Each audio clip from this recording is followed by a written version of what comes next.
Okay, guys, so we've already done delirium. Um, so now we're going to move on to dementia. All right, so uh, let's talk about what the difference between delirium and dementia is. All right, let's see here. I have here, it says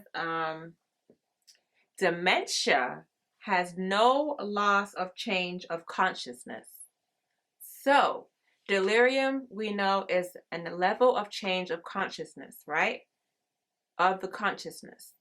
But with dementia, you don't have a loss of change of consciousness. So that is the main difference. And of course, delirium is acute, which is quick, sudden onset, and dementia is chronic. It takes time, it's progressive, right?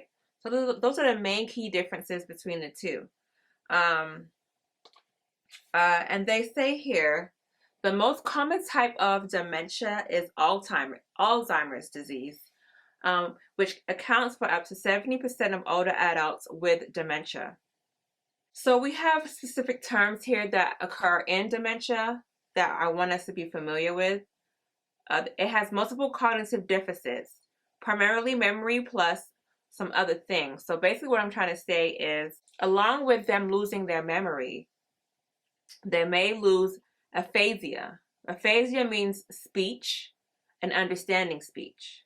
They may have apraxia. Apraxia is basically someone's desire to move, right? They want to move, their neurons are working perfectly fine, but they just cannot do it. Their neurological abilities are not intact. They just cannot perform that task, even though it's functioning fine. Agnosia. They have agnosia. What does agnosia mean? They can't identify objects or people. So have you heard when people have Alzheimer's or dementia where they forget their family members, don't know who they are? That's exactly what agnosia is. They forget objects and people. And this can occur in dementia. They have disturbance in abstract thinking, like planning and sequencing. So you can't really ask them to do too many steps because they will forget. Even simple tasks sometimes, like washing the dishes or folding clothes, may become a big challenge for them just because they cannot do simple steps and sequences because they just simply forget. So those are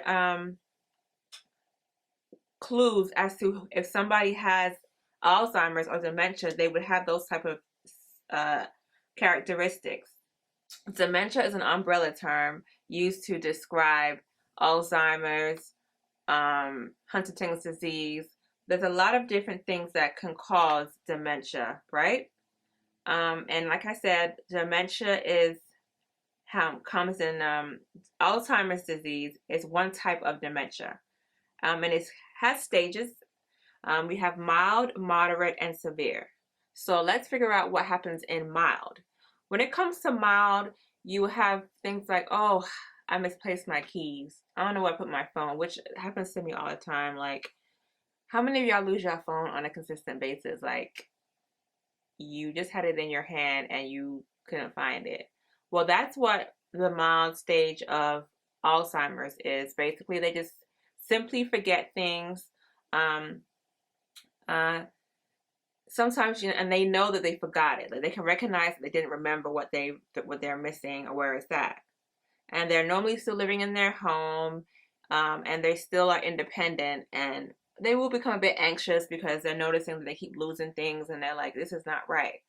When it comes to moderate Alzheimer's, it's the confusion is obvious, and now they know like, okay, it's out of hand. They're forgetting way too much.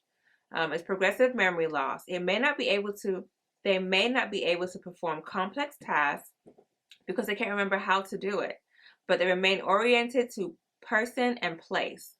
So, in moderate Alzheimer's disease, uh, they know who the family members are still. They know where they are. They just don't remember little tasks that they need to know. They still remember family members, but then towards the end of the moderate stage, that's when they need help and they have to go to a nursing home or someplace to help with their daily living. They lose ability they lose their ability to live independently and require assistance because they are disoriented to time and place and lose a lot of information. So we don't want folks in moderate stages of Alzheimer's living unsupervised. So we don't want folks in moderate stages of Alzheimer's living unsupervised because there's too much safety risk. I mean, they don't remember how to do little things. They don't remember to put their keys. Let's say they was cooking. I mean, they might forget the food on the stove. They can't drive. You can't drive. If you forgot things like that, you shouldn't even be driving. You might have a car wreck. You might be driving and forget where you was going and get lost, losing your sense of direction. All these things are safety hazards. That was what happens in moderate Alzheimer's. But in severe, that's when you see the personality changes, emotional changes occur here. They may become delusional. They may wander, like going off to freaking somebody else's house, the next door neighbor's house. If they go to the park with you, they might wander off. And let me talk about that because they may wander, they may forget the name of the family members. They require a lot of assistance with their ADLs, which is activity of daily living. By this point, most of them are living in nursing homes or around the clock care at home, both of which are very expensive. So the causes, variable causes like genetic predisposition, still not really understood. So they're saying that genetics causes, family, hereditary genetics may cause this, but they don't really know what causes this issue. But they know they can find it when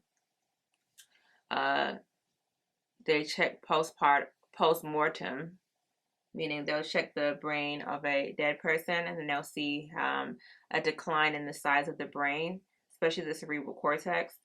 And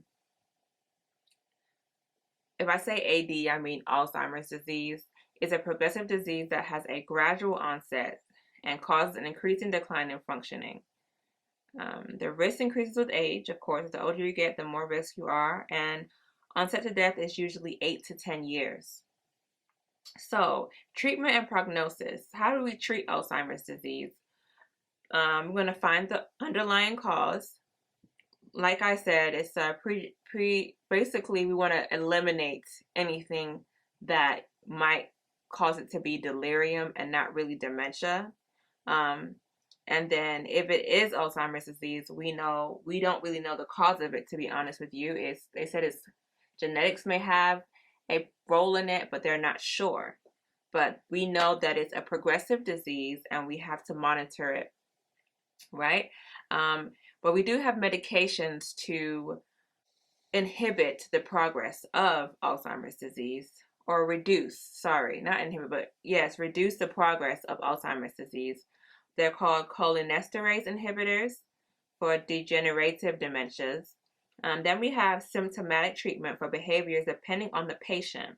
So when it comes to like how they feel and whatnot, we have antidepressants to lift them up, pick up their spirits, antipsychotics, and then mood stabilizers.